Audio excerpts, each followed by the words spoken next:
ये हमारी फ़ोटोग्राफ़र हैं, हमारी माता जी हैं।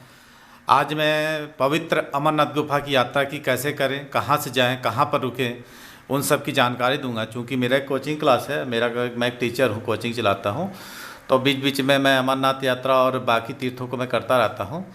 तो मैं लोगों को आपको जानकारी दूंगा कि आपको किसी तरह की कोई परेशानी न है। मेरा जो अनुभव रहा है, जहाँ भी जो भी यात्राएं मैं किया हूँ, उस अनुभव आपको शेयर कर रहा हूँ। बहुत बड़ा यूट्यूब ब्लॉगर तो नहीं हूँ मैं, लेकिन आप अगर पसंद आए, अगर आपको कहीं अमरनाथ यात्रा जाने की तैयारी कर रहे हैं, तो मेरे इस वीडियो को लाइक, शेयर और सब्सक्राइब कर दें। ये हमारी माता जी हैं, यही मेरी वीडियोग्राफ़र हैं, और सारी यात्राओं की जो वीडियो मैंने इन्हीं के साथ किया है, तो इन्होंने खींचा है। तो आज मेरा वीडियो यही बनाएंगे। तो जय बाबा बर्फानी, भूखे को अन्न दे, प्यासे को दे पानी। तो आप इस फोटो को, वीडियो को लाइक और शेयर और सब्सक्राइब जरूर कर दीजिए। लीजिए, हमारी माता रानी अब हमारे वो करेंगी। जय बाबा बर्फानी, भूखे को अन्न दे, प्यासे को दे पानी। आज मैं आपको पवित्र अमरनाथ गुफा की यात्रा की जानकारी दूंगा कि कहाँ पर कैसे जाएं, कहाँ रुकें और किस सीजन में करने हैं। तो खैर वर्ष में एक ही बार अमरनाथ की यात्रा की तैयारी होती है। तो ये जो है जून, जुलाई या अगस्त में इनकी यात्रा होती है अमरनाथ की गुफा। अमरनाथ यात्रा को काफ़ी कठिन कहा जाता है, लेकिन कठिन कुछ नहीं है यदि मन में विल पावर हो, दृढ़ इच्छा शक्ति हो और भोले से मिलने की तमन्ना हो, तो इस यात्रा को आसान बना सकते हैं। तो इसके लिए आपको, यदि आप यात्रा का मन बना चुके हैं, तो आपको 5-6 महीने पहले से ही पूरी तैयारी करनी होती है। तो अभी तो इसका मेडिकल सर्टिफिकेट वगैरह बनाने के लिए नहीं आया है, अभी जनवरी चल रहा है, और आपके पास से 5 से 6 महीने सफिशिएंट। इसलिए मैंने ब्लॉग बनाया है कि आप अभी से यात्रा की तैयारी की शुरुआत कर सकते हैं। इसके लिए आपको कम से कम सुबह 5 से 10 किलोमीटर की, अपनी सहूलियत के अनुसार धीरे धीरे बढ़ा सकते हैं इसको, लेकिन कम से कम 4 या 5 किलोमीटर की जो है वॉकिंग सुबह करना चाहिए। इससे क्या होता है, जब वहाँ पर आप लंबी दूरी की यात्रा करते हैं, और चूँकि यात्रा काफ़ी टफ होता है, पत्थर होते हैं, गिट्टी होते हैं, यात्रा ऐसे ट्रैक सिंपल नहीं होता, पहाड़ की यात्रा करनी है, आपको ऊँचे नीचे ढलान पार करने होते हैं, और मौसम यहाँ के मौसम से विपरीत होता है, काफ़ी सर्दी रहती है, तो उसके अनुकूल आपको ढलना होता है। तो आपको अभी ठंड भी थोड़ी भरी हुई है, तो आप अभी से यात्रा की तैयारी कर सकते हैं। चाहे तो आप सिंपल ट्रैक सूट खरीद लें, और खरीदने के बाद सिंपल जैसा अपनी सुविधा के अनुसार हो, और यात्रा की तैयारी कर सकते हैं। तो ये जो पवित्र अमरनाथ गुफा है, ये 2 रास्तों से जाया जा सकता है। पहले मैंने अपने ब्लॉगर में बताया था कि 2 रास्तों से जाया जा सकता है। आप इंडिया में, भारतवर्ष के किसी भी कोने में रहें, लेकिन आपको पहला पड़ाव आपका जम्मू पड़ता है, जम्मू तवी। आपको जम्मू आना पड़ता है। जम्मू जो है रेल मार्ग, बस मार्ग, वायु मार्ग से जुड़ा हुआ है। तो सबसे पहले आप जम्मू पहुँचिए। यदि आप जम्मू आ गए हैं, तो आप यदि दिन में पहुँचे तो जरूरी होगा, क्योंकि यात्रा अगले दिन आपको भगवती नगर बेस कैंप से करना है। तो आप जब भी जम्मू पहुँचे, तो सबसे पहले आप एक काम करें कि भगवती नगर बेस कैंप पहुँच जाए, और आप दोपहर में या सुबह पहुंच जाए, ताकि यात्रा की थकान आसानी से मिटा लें, क्योंकि अगले दिन आपको लंबी यात्रा करनी है।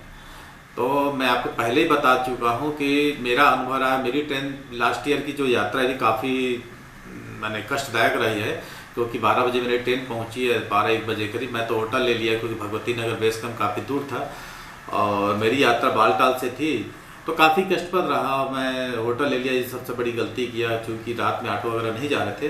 तो ऐसी गलती आप ना करें। आप एक दिन पहले या फिर उस दिन दोपहर तक, सुबह तक आप जम्मू पहुंच जाए, और वहां से आप सीधे भगवती नगर बेस कैंप, बार बार सुन लीजिए, भगवती नगर बेस कैंप आप पहुंच जाइए। वहीं से आपको बालटाल और पहलगाम के लिए आपको बस की सुविधा जो है गवर्नमेंट के या सरकार के निर्धारित फीस पर तय होती है। तो सबसे पहले बालटाल की बस वहाँ 2 बजे रात को ही रवाना हो जाती है, 2 या 3 बजे के करीब, जैसे शासन की वो रहता है अकॉर्डिंग टू। उसके बाद 4 बजे वहाँ से पहलगाम के लिए बस की रवाना होती है। आपके ऊपर डिपेंड करता है कि आप कौन सी यात्रा जाते हैं। लेकिन मैं आपको एक चीज़ बता दूँ कि जो बालटाल की यात्रा काफ़ी दुर्गम चढ़ाई होती है, वो एक दिन में ही तय करना पड़ता है। आपको वहाँ 14 किलोमीटर पड़ता है, और पहलगाम जो होता है चंदनबाड़ी से आपको यात्रा करना पड़ता है, वो 32 किलोमीटर पड़ता है।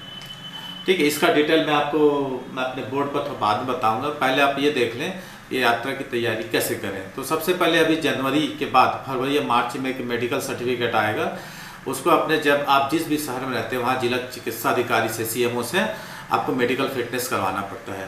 तो इसके लिए आपको श्री अमरनाथ श्राइन रोड में जाकर एक मेडिकल फॉर्म निकालना होता है।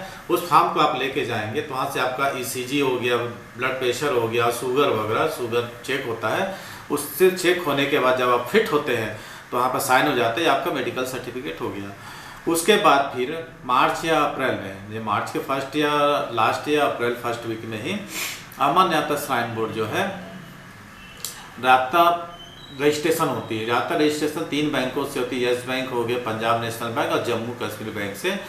तो आप उसमें आपको रजिस्ट्रेशन करवा ली। इसके लिए आपको 3 फोटो लगती हैं, तो 3 फोटो 3 पर्ची मिलती है।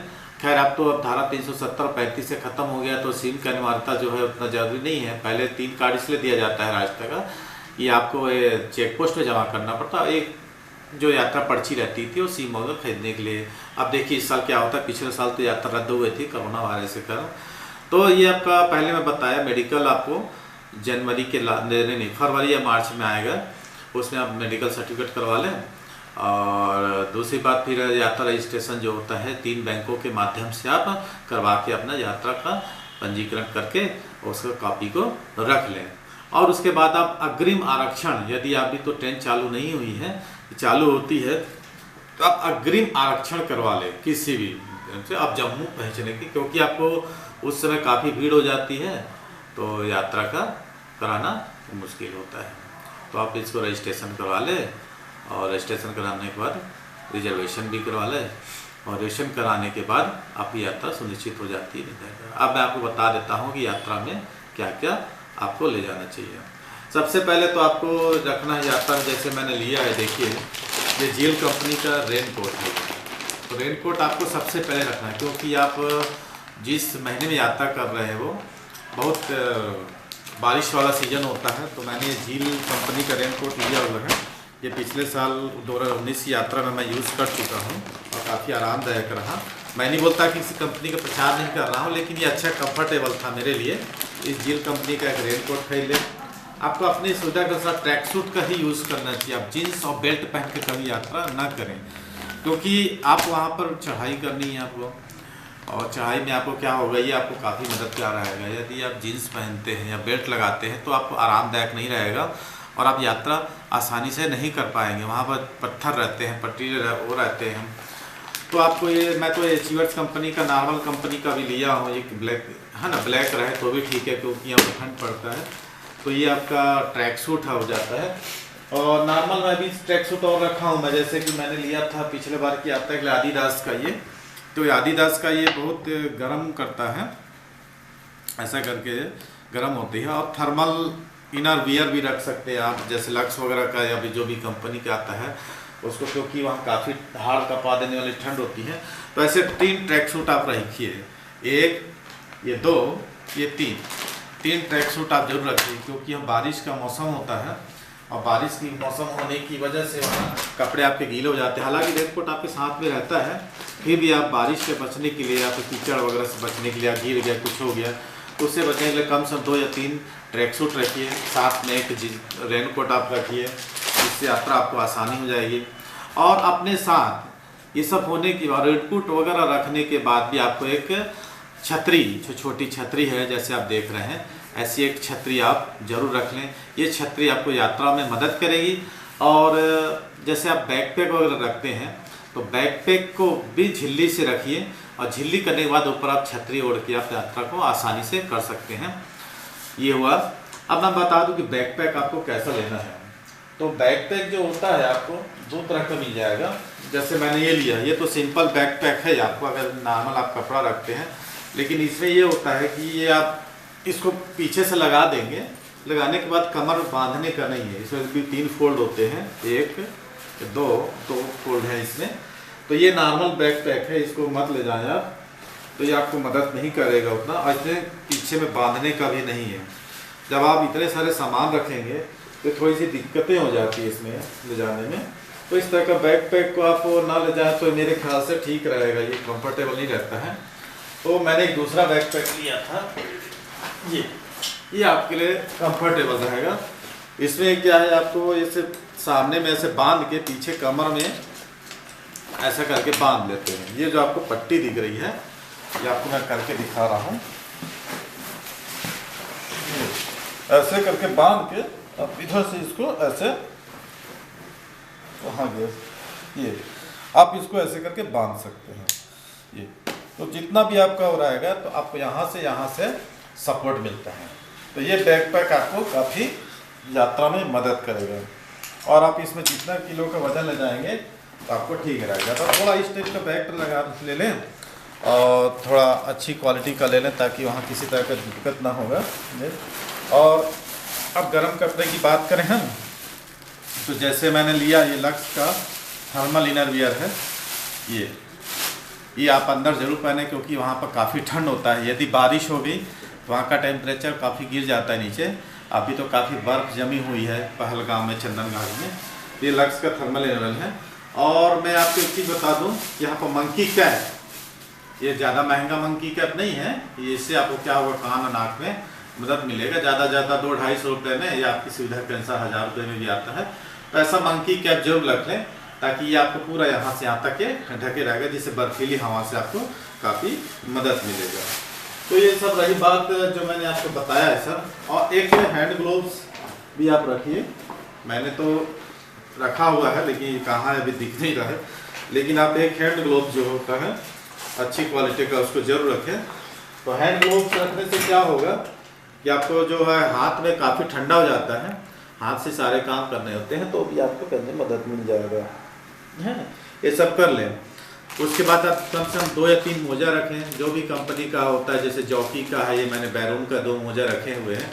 आप 3 मोजा कम से कम रखिए क्योंकि यात्रा जो है काफ़ी बरसात वाला होता है, कीचड़ वाला होता है, तो आपके मोजे ख़राब हो सकते हैं। तो मोजे आपके गीले होंगे तो गीले मोजे पहनेंगे, स्वास्थ्य खराब होगा। तो आप कम से कम 2-3 मोजे ऐसे रख लें, 3 मोजे। अगर आप गीला होता है तो उसको बदल के आप दूसरे मोजे को यूज़ कर सकते हैं। और यात्रा के दौरान ये जैसे टार्च है, क्योंकि आप यदि जाते हैं वापसी यात्रा में या टेंट में रुकते हैं, रात में वॉशरूम वगैरह के लिए जाते हैं, तो ऐसा टार्च बड़ा रख सकते हैं। जैसे छोटी टार्च भी आती है, मैंने बड़ा टार्च लिया था, एक छोटी टार्च भी रखा हूँ मैं। ऐसा टार्च रख लें। बैटरी या ये जो है एक्स्ट्रा बैटरी रख लें यहाँ पर। तो कि यदि आप टेंट में रुकते हैं, अचानक आपको बाहर जाना हुआ, बिजली चली गई, मौसम कैसी भी रही, तो ये टार्च आपको काफ़ी मदद करेगा। इससे क्या होगा कि आप रात में भी कहीं भी निकल के देख सकते हैं, टेंट में जैसा भी होगा। और अगर आपको एक चीज़ मैं और बताना भूल गया कि आप कम से कम पावर बैंक, आप ये मोबाइल ले जा रहे हैं, आजकल तो मोबाइल के ज़माना, फ़ोटो शूट वगैरह करते हैं जो भी हो, तो वहाँ पर तो टेंट में जो है ये सब का रहता है चार्जिंग वगैरह का। लेकिन फिर भी आप अच्छी कंपनी का पावर बैंक, सोनी हो गया, फिलिप्स हो गया, रख लें क्योंकि कम से कम 5000-4000 mAh की बैटरी होनी चाहिए। तो ये आपको क्या करेगा, वहाँ पर चार्जिंग इसको कर लेंगे आप तो 2-3 बार चार्जिंग हो जाएगा। ये आवश्यक रूप से आप रख लें। जो मैंने आपको बताया चीज़, जैसे कि टार्च हो गया, मोजे हो गए, पावर बैंक हो गया और रेनकोट वगैरह हो गया, ये सब आप रख लें। रखने के बाद ये जो रस्सी, जैसे मैं बता रहा हूँ, ये रस्सी का आप बोलेंगे अब रस्सी का क्या काम है यात्रा में। तो रस्सी का काम ये होता है, यदि यहाँ पर बारिश होती है, बारिश का कोई भरोसा नहीं है, वहाँ पर कभी बारिश होती, कभी बारिश रुक जाती है, बारिश से 1-2 दिन कभी कभी रुक जाती है, तो यात्रा को बीच में बंद करना पड़ता है। तो ये रस्सी आपको क्या होगा, जैसे आप यहाँ बांध दिए और धूप हुई तो कपड़ा को आप सुखा लिए, तो इसको भी आप एक कोने में इसको रख लीजिए। ये तो ये सब आप कर लें। तो अब मैं बता रहा हूँ, जो पवित्र अमरनाथ यात्रा है स्वर्ग की प्राप्ति और मोक्ष की प्राप्ति का भी साधन होता है। ये रस्सी जो मैं दिखाया है, इसके बारे में हंसिए मगर ये है। तो इस पावन गुफा में बर्फीली बूंदों से बनने वाला हिम शिवलिंग, माने इस पावन गुफा में जो बर्फीली बूंदों से बनने वाला हिम शिवलिंग है, अपने आप में एक अद्भुत चमत्कार है और जिसको देखने के लिए हर कोई सिद्ध भक्त बहुत लालायित रहता है। और देश विदेश से कोने कोने से लोग इस अमरनाथ यात्रा के दर्शन करने के लिए प्रतिवर्ष आते हैं। और जो एक बार यहाँ आ जाता है उसका जीवन जो है धन्य हो जाता है। तो अब मैं आपको थोड़ा बता देता हूँ, तो ये सब तो हुई यात्रा की तैयारी, कैसे करें, क्या करें और किस सीजन में जाएं और कैसे रजिस्ट्रेशन करें, सब हो गया।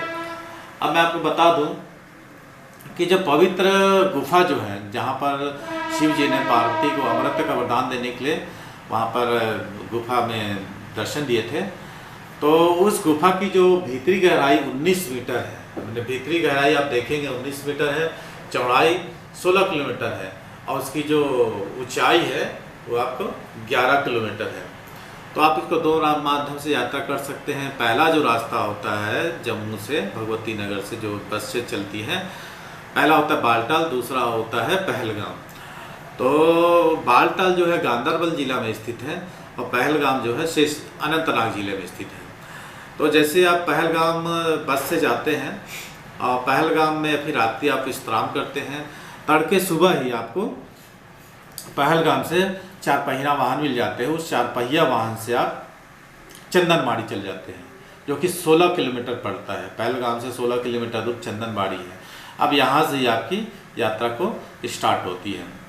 अब मैं आपको बता दूं, मैंने बोर्ड पर लिख रखा है लेकिन मैं आपको यही बता देता हूँ।